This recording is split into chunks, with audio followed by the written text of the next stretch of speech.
Hi again, it's Renee from AtomGate. We are joined with Jason. He is one of our partners and distribution partners. And today we are talking around Synology. So Synology has been around for 26 years, if I'm not mistaken. Okay, so a really long time. So we would like to give you guys some knowledge around it. Jason, do you want to introduce yourself? Well, I mean, you said it all. Jason, I'm one of your solution partners. We are one of the distributors in the country for Synology, and I think it's important that people understand what the product's about. Data is super important. You guys do all the protection of the data. Synology is a partner that you guys are partnering with to store the data. Correct. So I just think it's important that people understand the type of products that are available and the importance of having these sort of products in businesses and home environments. Okay. So as Synology, as what it used to be to now, I was quite surprised to find out that Synology now has a cloud storage apart from a local storage as well. Do you want to elaborate on? I think, sorry, I'm interrupting you, but no problem. the cloud is becoming a really big part of everyone's day and everyone's life. And, with Synology being a local or a data center storage facility, why not have the ability to back that data up into a cloud? Say something happened at your office, at least then you have the ability to say, hey, I've got the cloud option available and it's all there. All I need is to replace the hardware. So I think it was natural progression for them to start looking at a solution like that. We've got a lot of customers that use Synology as a cloud storage for many environments. I mean, anyone from photographers to film editors to data analysts to just your average person. I personally use the Synology as my personal cloud at home. Okay. So because I suppose if we go into the sort of layout of what Synology or what people say is a NAS, right? Yeah. So a network attached storage, if I'm not mistaken. Correct. Yeah. That is what 10 points. Yeah. that is what. So generally everyone's like, no, I've got a NAS. But at the end of the day, Synology is the brand of NAS that we are discussing here. Yes. So let's say, for instance, I've got all my photos at home that are saved on my laptop that are close to 2 terabytes. Is there, as you said, you've got one at home, is there a small enough unit to place at home? Yes. So, I mean, Synology does anything from a single bay all the way up to a 60 bay. Wow. So, and it's fully customizable. They're not, I don't want to say you're not locked into a specific size. Okay. Other than the maximum size hard drive that would be available to go into the unit. So I personally have a 4 bay at home. Okay. Running way more storage than what I need, but again, it's just one of those things being in the industry. So yes, it is fully customizable, and again, it's from all different sizes and from desktop to rack mount. Okay. They've recently launched desktop units that are preloaded with drives, as well as flash cards as well, that have special software to connect to your phone, so you can pull things directly off of your phone. It's called incredible. The B Drive. Oh, wow. Awesome little product. So you said that you've got a NAS at home or a Synology at home for your storage. So I've got a whole bunch of photos at home.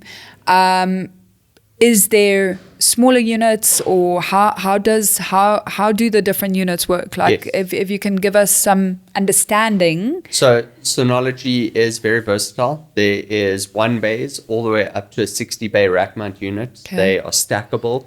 So they don't come populated with hard drives, pre-populated from manufacturers. So you can pick the size hard drive.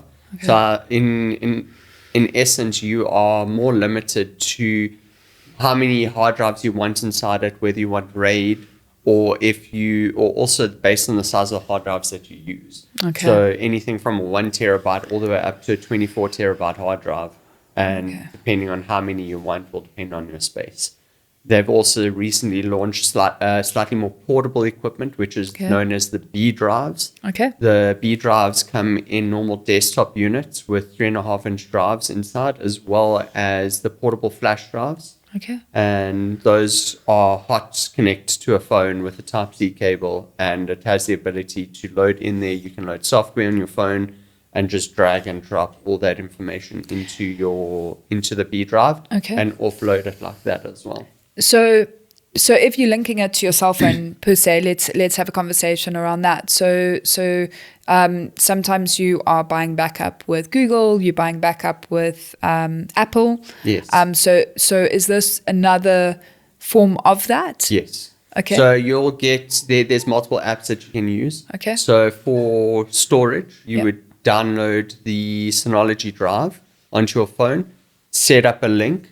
Once that's set up, obviously it's a secured link between your phone and your NAS at home or in the office. Okay. And you would drag and drop all of your photos, all of your data into that. And what it does is it synchronizes. You can choose to synchronize once locally on the Wi-Fi or over the network, depending on your budget and your data cap.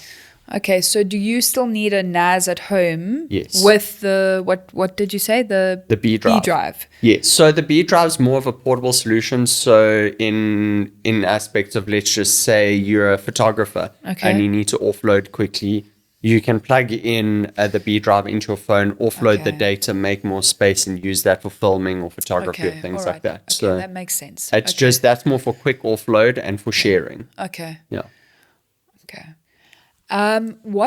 So being in South Africa, what sort of are you seeing the trend with Synology and environments? So is it that people are like, no, I've got cloud storage, I don't really have a place for it, or are they actually understanding the essence of having a local backup as well as cloud?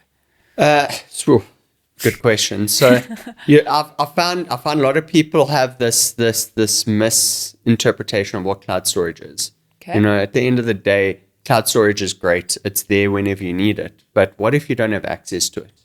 You know, I've got multiple friends as well as clients in multiple different environments where they go and they say, oh, but I've got everything in the cloud. I'm like, okay, what happens when your internet goes down? Where's your data?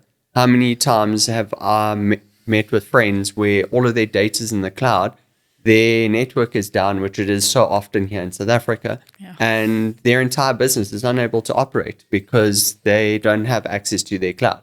They've got to either send the people home to work from home, or they sit there twiddling their thumbs, which in my opinion is money lost. So creating awareness around local storage and managed storage, I think, is the name of the game that we are looking at the moment. Okay. What else can I say about it? I suppose if we play some scenarios, if you take a private hospital and let's say they've got a NAS and they've got files that have been loaded locally, and they have a ransomware attack or something, and they're needing to restore, isn't the restore also quicker from a local than the cloud? Oh, definitely. It's definitely. I mean, that the local restore, I think, is going to be more, rather than based on your network connection, but rather your infrastructure within your environment. Correct. So it also allows you to manage it per device or manage it on multiple different levels as well. So I do think that it is a much faster way to restore an environment. Okay. You know, with all of this being said as well, we touch on the ransomware side of things and these sort of attacks that are happening, the ability to have that data disconnected from the network. You know, something that not anyone really thinks about, but you can't disconnect your data from the cloud. Once it's in the cloud, you're at the cloud's mercy to protect your data. Yeah. Say there's something nasty in the environment. It's just as simple as unplugging. You have the control. Yeah. And that's again creating awareness that it's giving those IT managers and the people control of their data again, which again is important for the sort of the time that we are in with the Poppy Act and things like that. So no, it's a reality. It is. So it's making sure that the right solutions are in place, and understanding them as well. Yeah. So again, we talk about these sort of things, and we go into security. One of the things that we've had a lot of success with of late is the Synology has the ability to not only be a NAS storage and backup solution, but also allow you to do CCTV. So not a lot of people are aware of the CCTV functionality. They are fully functional with all the different agencies out there, with all the cameras running in OnVIP, from TP-Link to Huawei to the Dahua cameras, the Hikvision cameras, Bosch cameras. They're all OnVIP compatible with it. And that allows one central storage, allows you to have one device rather than have multiple devices with multiple different logins. So I'm curious. So you've got your cameras and you've got your NVR, which generally has a hard drive in it. Yes. Would this just be a backup of that?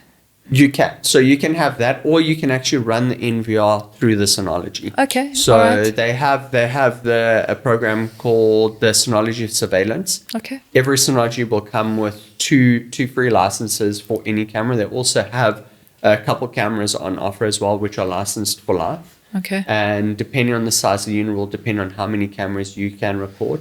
What's really great about it is it uses AI in the background, so it allows more than just overview and storage. It allows for analytics as well. So let's just say you've got an environment. Let's touch on school. I think school is very important for everyone. We've just recently done the school function.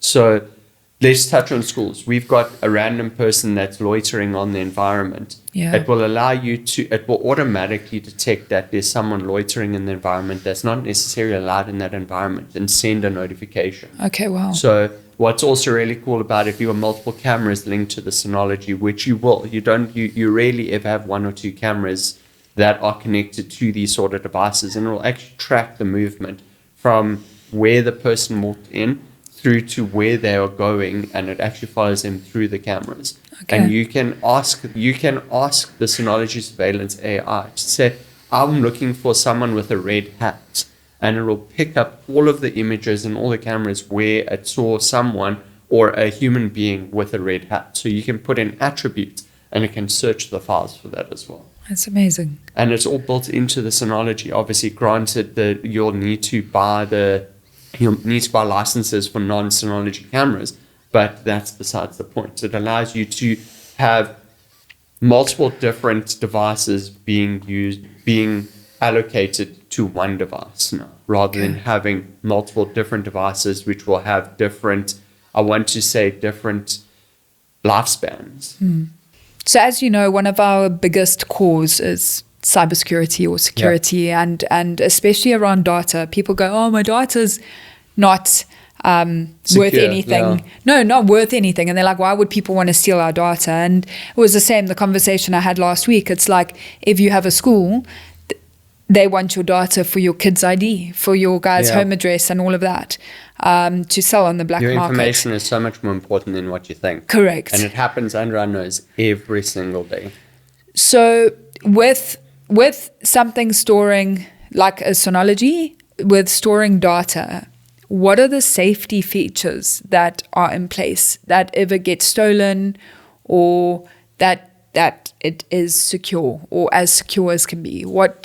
So it's a multifaceted question. There's many different aspects. So it all depends on how you set it up. Yeah. I mean, obviously you can set it up with base level encryption. Remote access and things like that goes through the Synology cloud. So there is security in that. Okay. I mean, with everything, if where there's a will, there's a way. Yeah. So if they really want your data, they'll get it. Depending on how many drives, you can raid your data. So if someone steals the unit, let's just say someone breaks into the house and they say, oh, this looks like quite a nice little device, and take that. Unless they've got the admin password to log into it, they're not going to get any data. You know, at the end of the day, they can reset it as much as they want. You can set it up that they are unable to reset. There's two-factor authentication. If the device is in RAID format, if they pull one drive out, that data is useless because it's the data is moved across multiple different devices. Yeah. So they're purely getting a piece of the raw data. So if they really wanted to grab your data off of that, and unless they had a lot of connections and that was their main, I want to say their main reason for taking the device, then they're not going to get your data.